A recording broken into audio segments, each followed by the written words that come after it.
it's always the Cowboys this year hosting the Washington Commanders, and the Commanders 11-point underdogs going into Dallas here. Now, they used to always spread this out. A couple things here. Used to spread it out. They used to always have an AFC team in one of these games. They don't do that. They're not doing that. It's all NFC on Thanksgiving here. I also love, this was always the John Madden game. He'd be calling it for Fox. He'd always be doing the Cowboys game, and diving fist first into a turducken. He'd be cutting up turduckens right there on air. They are they're like dedicating Thanksgiving to John Madden, like all the games and everything, So I appreciate that. That's good. John Madden deserves the Thanksgiving honor. More 90s nostalgia. Yeah, more. I mean, we love 90s nostalgia. Other 90s nostalgia that I tweeted out last week when we talk about how bad the officiating is, Thanksgiving 1998 is when, was it Phil Luckett was the referee that screwed up the coin toss in overtime with the Steelers and Lions, and it cost the Steelers a game. So it was the 12:30 Lions game. Steelers and Lions go to overtime. Jerome Bettis calls heads or whatever, and he says he called tails, and it's heads. Whatever it was. He reversed whatever Jerome Bettis said. The Lions got the ball, went down, scored, won the game, all because the referee screwed up the coin toss. So if you think officiating is bad right now, they were messing up the coin toss back in 98. Yeah, I mean, it's still bad right now. It is. Yeah. Both can be true. Yes. All right, Commanders, Cowboys, what are you looking for here? So Sam Howell. We always start with Sam Howell. Yeah. Well, he's had 3 bad games, right? The first was against Buffalo, where he had that 4-interception, 4-turnover-worthy play nightmare. Buffalo has a good defense. And then the other 2 have been against the Giants, who don't have a tremendously good defense, but wreck shop against Sam Howell, apparently. They do have Dexter Lawrence, which is a pretty sizable part of having a good defense. Anyway, the point being, if you're looking for sort of trends for Sam Howell, generally speaking, the season has been quite good. It's been flawed. The turnovers and turnover-worthy plays have come in bunches, and of course the sack element to the season as well.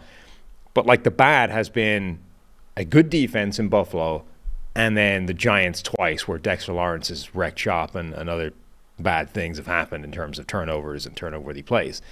Now you go up against Dallas for the first time, who still have the best pass rush in the NFL. So this dynamic of Washington's offensive line isn't good. It's probably not terrible. It's below average, let's say. And then Sam Howell does not have a tremendous relationship with pressure, generally, between taking sacks that he shouldn't, between inviting pressure that he shouldn't, all these things. It has the recipe for this to be a bad Sam Howell game, which means Washington don't do well. Yeah. I mean, this goes back to the Cowboys being so good in the games that they're supposed to dominate. It's another one. It's another one where they're double-digit favorites. As we mentioned the other day, they were 10.5-point favorites against Carolina. Kind of felt a little bit low for even though it was on the road. And Dallas, here's why Dallas wins these games handily. Because they're good in all 3 phases, right? They keep getting defensive touchdowns. Deron Bland has 4 pick sixes this year. And this isn't new for the Cowboys. I mean, Dan Quinn's defense is bucking the trend of, hey, turnovers are kind of cyclical and they're kind of lucky and, they'll regress to the mean. Every single year over the last 3 years, Dan Quinn has had one of the best defenses as far as turning the ball over, this year being no different. So they're stealing defensive touchdowns. They have the pass rush that you're talking about with Micah Parsons and friends, and they're not just lining Micah Parsons up in one spot. They're moving them all around, so that opens up opportunities for everybody. So it's they're tied for the second best pass rush grade in the NFL with the Browns, right behind the 49ers. And offensively, Dak Prescott's playing the best football of his career.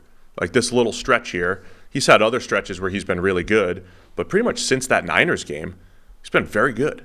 Since his horrible game. So he's our highest graded quarterback right now, which, by the way, that's been in flux throughout the season. There's a cluster of quarterbacks near the top of PFF grades where any given week, like last week it was Jared Goff, he had a bad game, he dropped to 5th. Right. But that's how close it is at the top. It could be Dak, it could be Lamar Jackson, it could be Goff. There's a lot of different Tua's up there. There's a lot of different QBs up near the top of our rankings. So Dallas does it all. And they're at this point where we're still going to say, hey, how are you going to do against the better teams? But Dallas is only going to lose if they beat themselves. And that is last week of the season, last year against Washington, Sam Howell's first start, Dallas beat themselves. right? Dak was throwing the ball to the defense, and that's pretty much Washington's only hope here, I think. Yeah, I mean, to be fair, you could look at the game against, or the Washington versus Philadelphia matchup and say, hey, this is one that looked like it had the recipe for a bad Sam Howell game and a bad Washington performance because of that, and that didn't happen. But I do think Dallas is a different category. Like, we generally think of the Eagles as having a really strong defensive front, and they can go 6-7 guys deep and then get pressure everywhere. They are sort of below league average in terms of pressure rate this year, which is not, it's a new development for that Eagles defense.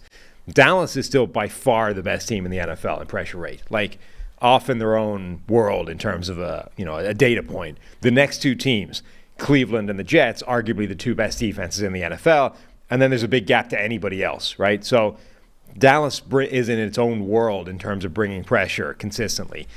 And they're going up against this offensive line that wherever they rank, it is below average at a minimum. So yeah, not as bad as the sack totals would show, but they've not been great from a pass blocking standpoint, particularly over these last few weeks. So it's very difficult to imagine a scenario where Sam Howell is not under fairly consistent pressure throughout the course of this game, which is not to say that he can't do anything, but his grade under pressure this season is bad. He converts a high percentage of that pressure into sacks. If you get pressure on him, basically a quarter of the time, 25%, you're going to sack him, which is its own massive negative play in the offense. And those tend to produce his turnover-worthy plays. Like his pressure plays, which is less than 40% of his dropbacks, account for more than half of his turnover-worthy plays. Yeah, so I think that's what makes this game difficult. If you're trying to say, can Washington keep it within 11? I mean, they're 4-7. It's not a great football team. They've really struggled on the defensive side of the ball. Dallas should have the advantage there.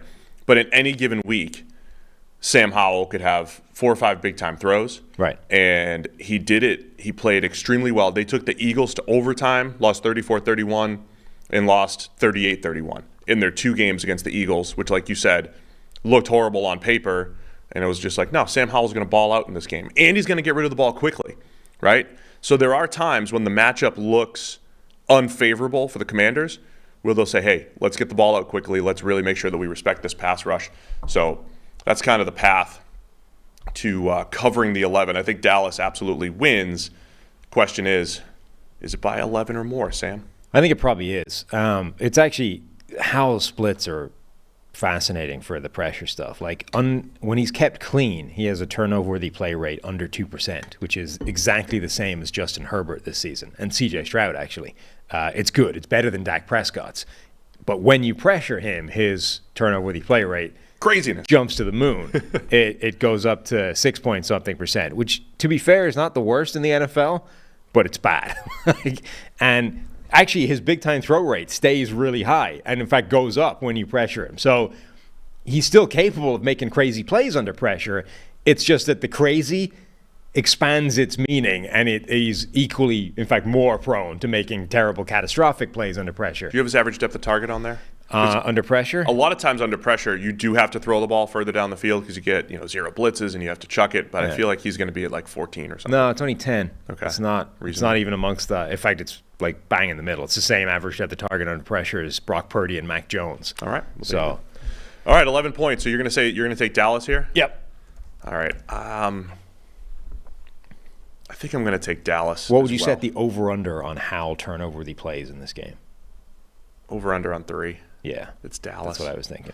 I'm just painting. The reason why when I'm bad at picking games is when you paint a picture in your head. Like, I'm going to paint this picture of Howell's going to have the Eagles game against Dallas. Where he's going to get rid of the ball quickly. It's going to be good Howell, and they'll keep it close. It'll be a nice, exciting game.